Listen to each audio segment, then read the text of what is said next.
দর্শক আমন্ত্রণ যমুনার বিশেষ আয়োজন doctors on call presented by Aristo pharma limited.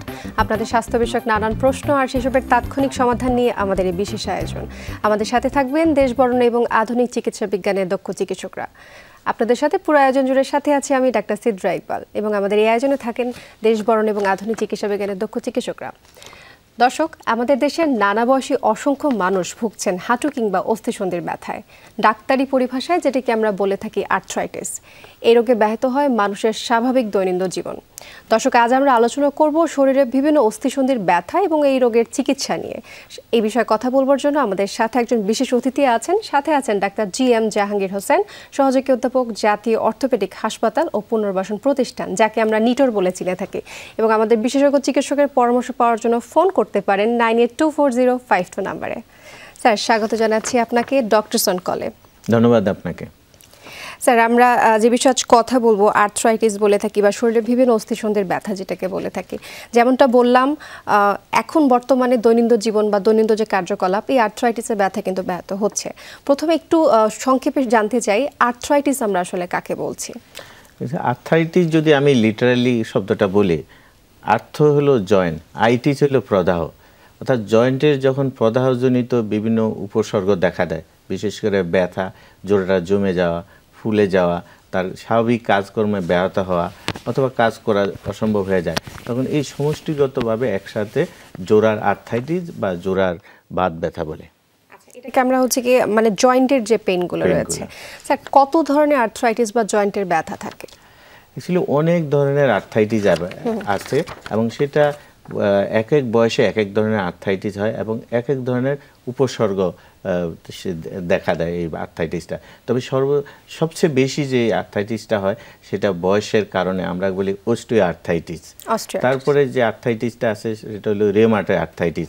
এছাড়া আছে কিছু gouty arthritis, ankylosing spondylitis arthritis. এছাড়া কিছু ইনফেকশনের কারণেও জয়েন্টের আর্থ্রাইটিস হয়ে থাকে। এই ধরনের আর্থ্রাইটিসগুলো অনেক ধরনের আর্থ্রাইটিস আছে স্যার, যেমনটা বলছিলেন।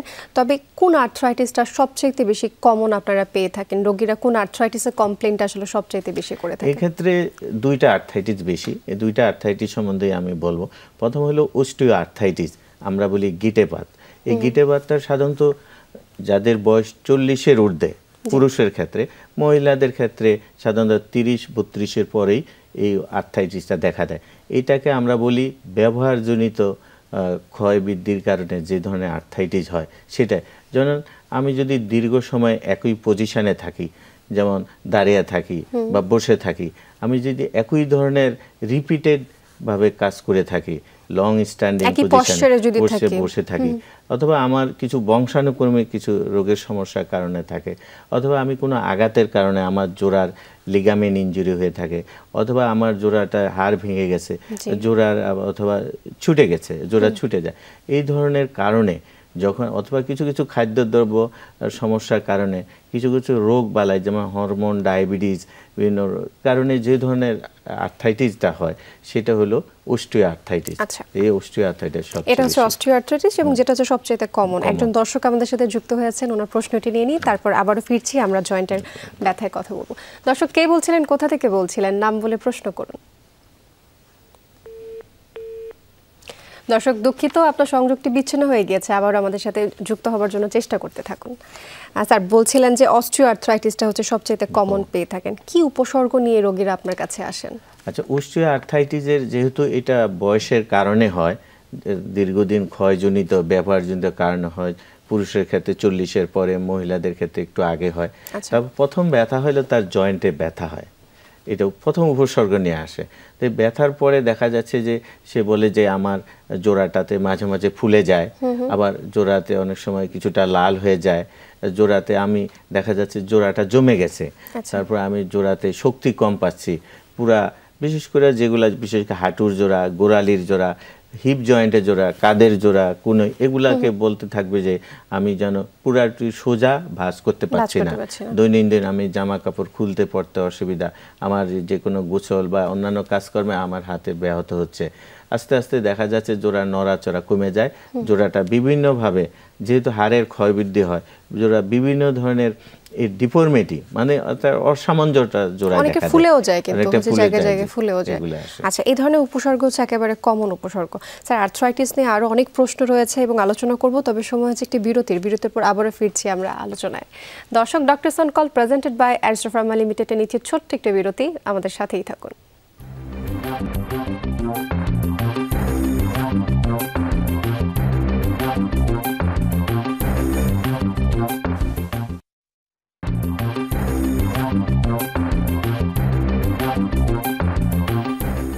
দর্শক, আবারও স্বাগত। Doctor on call presented by Aristo pharma limited. কথা বলছি শরীরে বিভিন্ন অস্থিসন্ধির ব্যথা বা যাকে আমরা আর্থ্রাইটিস বলে থাকি। স্যার, আমরা হচ্ছে কথা বলছিলাম আর্থ্রাইটিস উপসর্গ নিয়ে, এবং তবে শুরুতে একজন দর্শক আবারও যুক্ত হয়েছেন আমাদের সাথে, ওনার প্রশ্নটি নিয়ে নিই। দর্শক, কে বলছিলেন, কোথা থেকে বলছিলেন, নাম বলে প্রশ্ন করুন। জি দর্শক, শুনতে পাচ্ছি। আসসালামু আলাইকুম। ওয়ালাইকুম আসসালাম।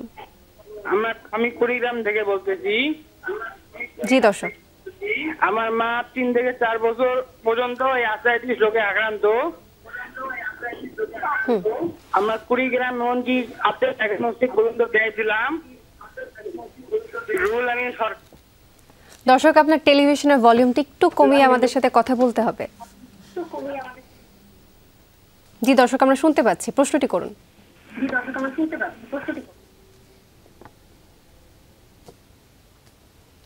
অনেক অসুস্থ এখন পর্যন্ত, গিট পর্যন্ত ব্যথা, অনেক দূর ফুলে ফুলে যায় ব্যথা ওঠার পর।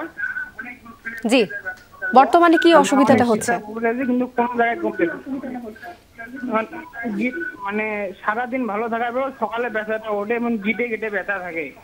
আচ্ছা, মানে আমরা বুঝতে পেরেছি। উত্তরের জন্য আমাদের সাথে যুক্ত থাকুন। স্যার, আপনি আশা করছি ওনার প্রশ্নটি বুঝতে আমরা পেরেছেন। বুঝতে পারছি। এবং কি রোগ অ্যাকচুয়ালি ছোট বড় সব জোড়ায় ওনার ব্যথা হয়, এবং সকালবেলা ঘুমতে উঠলে ব্যথাগুলো বেড়ে যায়, জমে যায়। অ্যাকচুয়ালি এটা হলো অনেকটা যে আমরা কয়েকটা ভাবে ভাগ করে দেখি। একটা হলো বয়সের কারণে এমনি জয়েন্টে আর্থ্রাইটিস হয়, তো সকালবেলা অনেকটা জমে থাকে, তারপরে আস্তে আস্তে কিছুটা কমে যায়। এটা হলো ছোট বড় সব জয়েন্ট যেগুলা অস্টিও আর্থ্রাইটিস হয়। আচ্ছা, আর যেটা হলো রিউমাটয়েড আর্থ্রাইটিস, সেটা সাধারণত হাতের জোড়াগুলা, ছোট ছোট জয়েন্ট, হাত পায়ের জোড়াগুলা সকালে ঘুম থেকে উঠলে ফুলা ব্যথা থাকে, 2-2.5 ঘন্টা পর আস্তে আস্তে কমে যায়। আচ্ছা, সেক্ষেত্রে উনি কি করতে পারেন? আচ্ছা, এই আর্থ্রাইটিসের অ্যাকচুয়ালি কয়েকটা দিক আছে। একটা হলো নিজের দৈনন্দিন ব্যবস্থাকে একটু পরিবর্তনের মাধ্যমে, আর একটা হলো ড্রাগ থেরাপি। যেমন রেগুলার এক্সারসাইজ করতে হবে, গরম শেক দিতে হবে যেটা যখন প্রয়োজন, অনেক সময় ঠান্ডা শেক দিতে হয়, আর কিছু হালকা ব্যায়াম করলো। আর আর্থ্রাইটিসটা যদি ডায়াগনোসিস কম করি আমরা, রিউমাটয়েড আর্থ্রাইটিস অথবা বয়সের কারণে অস্টিও আর্থ্রাইটিস, তাহলে চিকিৎসাপত্র অর্থাৎ ধরন অনুযায়ী সেটা হচ্ছে কি চিকিৎসাটা আমরা দিয়ে থাকবো। স্যার, আপনি একটু আগে একটা কথা বলছিলেন, তা হচ্ছে কি যদি ছোটবেলায় বা কখনো হচ্ছে লিগামেন্ট ইনজুরি হয়ে থাকে এবং পরবর্তীতে সেটা যদি চিকিৎসা না করা হয়, পরবর্তীতে সেটা একটা সমস্যা হয়ে দাঁড়ায় বা আর্থ্রাইটিস হয়ে দাঁড়াতে পারে, সেই ক্ষেত্রে আসলে কি করণীয়? আচ্ছা, লিগামেন্টগুলা ছোট থেকে বড় সবারই হতে পারে, তবে ইয়াংদের যারা খেলাধুলা করে, স্কুল কলেজ স্পোর্টস ইনজুরি হয়, আজকাল যেটা আমরা পাই মোটরসাইকেল অ্যাক্সিডেন্ট, অথবা কি হাঁটতেছে গর্তে পড়ে গিয়ে লিগামেন্ট, বিশেষ করে হাঁটুর লিগামেন্ট, কাঁধের জোড়া লিগামেন্ট ইনজুরি হয়। তো এই লিগামেন্ট ইনজুরিগুলো যখন সে এরকম ইনজুরির অবস্থা হয় এবং সে তো যদি প্রাথমিকভাবে চিকিৎসা নেয়, প্রথম হয়তো অল্প মধ্যম বা তীব্র ইনজুরি, তো সেটা প্রথম বা গ্রেড 1-2 ইনজুরি হলে সেটা সাধারণত কনজারভেটিভ চিকিৎসায় ভালো হয়ে যায়। কিন্তু যদি এটা সিভিয়ার, অর্থাৎ একেবারে পুরোপুরি লিগামেন্টটা ছিঁড়ে যায়, তখন এই এক ধরনের উপসর্গ সে প্রেজেন্ট করবে। যেমন হাঁটুর ক্ষেত্রে বলে যে আমি হাঁটতে পারছি না, হাঁটুতে ব্যালেন্স পাচ্ছি না, হাঁটু ঘুরে যায়, ব্যথা, সিঁড়িতে উঠানামা করতে অসুবিধা, উঁচু নিচু জায়গায় হাঁটতে অসুবিধা। তবে কাঁধের ক্ষেত্রে বলে যে আমার জোড়াটা ছুটে যায়, একটুতে হাসি কাশি দিচ্ছি, কিছু তুলতেছি, কিছু থ্রো করতে যাচ্ছি, ছুটে যায়, বাসের হ্যান্ডেল ধরে দাঁড়িয়ে আছি, ধক্কর লেগে ছুটে যাচ্ছে, আমি যে কোনো কাজকর্ম জামা কাপড় খুলতে পড়তে ছুটে যায়। এই ধরনের অবস্থায় যদি পারফেক্টলি চিকিৎসা না নেয়, যেটা আমরা বর্তমানে দিয়ে থাকি, তাহলে এই ধরনের দীর্ঘদিন থাকলে এটা সাধারণত জয়েন্টটা আস্তে আস্তে যে ভিতরের যে তরুণ আস্থিগুলো থাকে, জেল নরম হাড় থাকে, সেটা ক্ষয় হয়ে যায়, জোড়াটা অতি অল্প সময়ের মাধ্যমে দেখা যাচ্ছে যে আচ্ছা, এটা তো গেল যে আপনি বললেন লিগামেন্ট আর্থ্রাইটিসের, তাহলে এটার অত্যাধুনিক চিকিৎসাটা কি রয়েছে? আচ্ছা, এর অত্যাধুনিক চিকিৎসা যে ব্যবস্থাটা আমরা বর্তমানে দিয়ে থাকি সেটা হলো যে আর্থ্রোস্কোপিক সার্জারি, অর্থাৎ এখানে না কেটে ছোট 2 থেকে 3টা ছিদ্র করে জয়েন্টের ভিতরে আর্থ্রোস্কোপ ঢুকিয়ে পুরো জয়েন্টটাকে আমরা দেখতে পারি, কোনো কাটাছেঁড়া করতে হচ্ছে না, কোনো কাটাছেঁড়া নাই। দেখে তারপর কি কি অসুবিধা আছে ঠিক ওই পয়েন্টগুলো আমরা চিকিৎসা করি। যদি নতুন লিগামেন্ট ছিঁড়ে যায়, যেমন হাঁটুর ক্ষেত্রে এসিএল, পিসিএল, এগুলাকে আমরা নতুনভাবে তৈরি করে দেই। আবার যদি মেনিসকাস ছিঁড়ে যায় তাহলে এটাকে রিপেয়ার করে দেই মেনিসকাস। তাদের ক্ষেত্রে যেমন লিগামেন্ট ল্যাব্রাম ক্যাপসুল লিগামেন্ট ছিঁড়ে গেছে, সেক্ষেত্রে লিগামেন্ট রিপেয়ার করে দেয়, তাহলে এইটা আর জোড়া লাগে, এই আপনার জোড়া লেগে যাবে, জয়েন্ট ছুটে যাবে না। কাদের পেশি ছিঁড়ে গেল, যার জন্য সে হাত তুলতে পারে না, উপরে কিছু তুলতে পারে না, ধরতে পারে না, পিছে হাত নিতে পারে না, তখন ওই পেশিগুলো যদি আমরা রিপেয়ার করে দিই, দেখা যাচ্ছে যে 2.5 থেকে 3 মাসের মধ্যে ফিরে যেতে পারে। আরেকজন দর্শক আমাদের সাথে যুক্ত হয়েছেন, ওনার প্রশ্নটি নিয়ে তারপর আবারও আমরা আলোচনায় ফিরবো। দর্শক, কে বলছিলেন, কোথা থেকে বলছিলেন, নাম বলে প্রশ্ন করুন। আমার নাম শেখ নুরুল হুদা, বাড়ি বাগেরহাট। আমার বয়স 70 আপ। আমার হাঁটুতে প্রচন্ড ব্যথা ছিল। ঢাকা মতিরহন ভুঁইয়া ডাক্তারকে দেখায় উনি ইনজেকশন দিলেন 7-8 বছর আগে। হাঁটুর ভিতরে ফুলো ব্যথা কিছুই নেই। হাঁটু নিচে যে মাংসপেশি পায়ের নলা বলি, মাংসপেশি প্রচন্ড টান খায়, একেবারে ভাত করতে পারি না, বসে নামাজও করতে পারি না, চলাফেরা করে সিঁড়ি উপরে উঠা। এগুলো প্রশ্ন আছে দর্শকের কাছে। ঠিক আছে, আপনার তো কোমর থেকে পা পর্যন্ত ব্যথাটা যায় না? কোমরে কোনো ব্যথা নেই, শুধু হাঁটুর নিচে যে লিগামেন্ট মাংসপেশি প্রচন্ড ব্যথা। আচ্ছা দর্শক, আমরা আপনার প্রশ্নটি বুঝতে পেরেছি, খুব সুন্দর করে বিশ্লেষণ করে আপনার সমস্যাটি বলেছেন, উত্তরটি আমরা দেব, তবে সময় হচ্ছে একটি বিরতির পর আমাদের সাথে আবারও যুক্ত হন। দর্শক দেখছেন doctors on call presented by অ্যাস্ট্রো ফার্মা লিমিটেড। নিচে ছোট্ট একটি বিরতি, সাথেই থাকুন।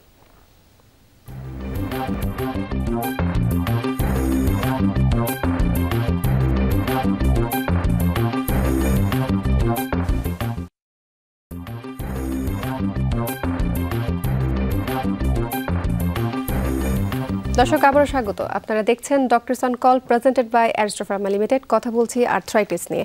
একজন দর্শক আমাদের সাথে যুক্ত হয়েছিলেন, উনার উত্তরটি প্রথমে আমরা দিয়ে দিই।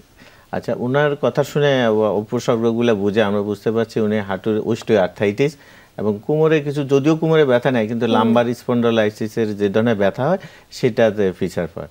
তো এগুলা হলে শুধু যে ওষুধের উপর তা না, রেগুলার কিছু এক্সারসাইজ করতে হবে, যেটা ফিজিওথেরাপি করতে হবে। অতিরিক্ত ওজন থাকলে শরীরে এগুলো কমাতে হবে।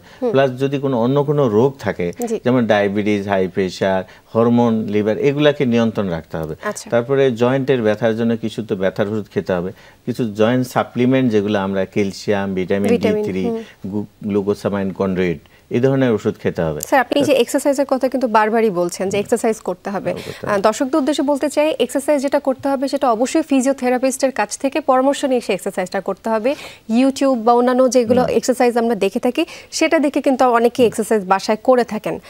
স্যার, আরেকটা প্রশ্ন আপনার কাছে একটু জানতে চাই। অতিরিক্ত ওজনের কথা আপনি বলছিলেন, অতিরিক্ত ওজন যাদের রয়েছে তাদের ক্ষেত্রে আর্থ্রাইটিস হওয়ার সম্ভাবনাটা নাকি একটু বেশি, তো কেন আসলে বেশি এবং হলে কি করবে? আচ্ছা, ওজনের সাথে আর্থ্রাইটিসের একটা গভীর সম্পর্ক আছে।